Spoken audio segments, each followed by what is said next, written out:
कहानी का शीर्षक, एक अधूरी किताब। कभी आपने सोचा है कि कुछ किताबें अधूरी क्यों रह जाती हैं? क्या वो सिर्फ शब्दों की कमी होती है या फिर किसी अधूरे सपने की दास्तान छुपी होती है? आज हम आपको लेकर चलेंगे एक ऐसी ही अधूरी किताब की कहानी में। एक कहानी जो आपको सोचने पर मजबूर कर देगी। मुख्य कहानी। राजीव एक 22 साल का लड़का था, शांत, समझदार और सपनों से भरा हुआ। उसे किताबें लिखने का शौक था। दिन रात अपने ख्यालों को कागज पर उकेरता था।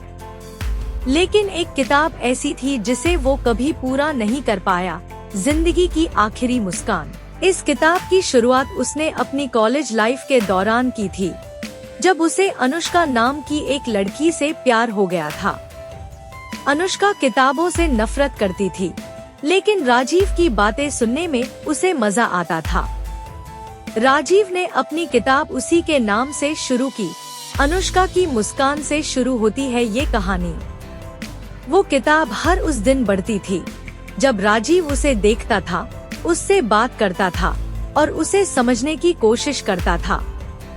लेकिन ये एक तरफा प्यार था। अनुष्का को कभी समझ नहीं आया कि राजीव उसकी जिंदगी की सबसे खूबसूरत कहानी लिख रहा है।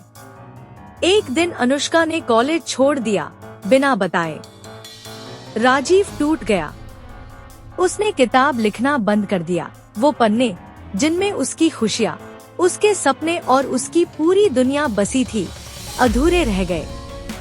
सालों बाद जब राजीव एक लेखक बन चुका था, उसे अपनी वही पुरानी अधूरी डायरी मिली। उसने सोचा, क्या मुझे ये कहानी पूरी करनी चाहिए?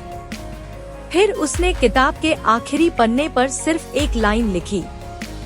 कभी कभी कुछ कहानियाँ अधूरी ही अच्छी लगती हैं, क्योंकि उनका अधूरापन ही उन्हें खास बनाता है। दोस्तों, हम सबकी जिंदगी में कोई न कोई अधूरी किताब होती है। कोई अधूरा ख्वाब, कोई अधूरा रिश्ता या फिर कोई अधूरी कहानी। पर याद रखना, अधूरेपन में भी एक खूबसूरती होती है। अगर आपको ये कहानी पसंद आई तो चैनल को सब्सक्राइब करें और अपने विचार कमेंट में जरूर लिखें। अगली कहानी में फिर मिलेंगे।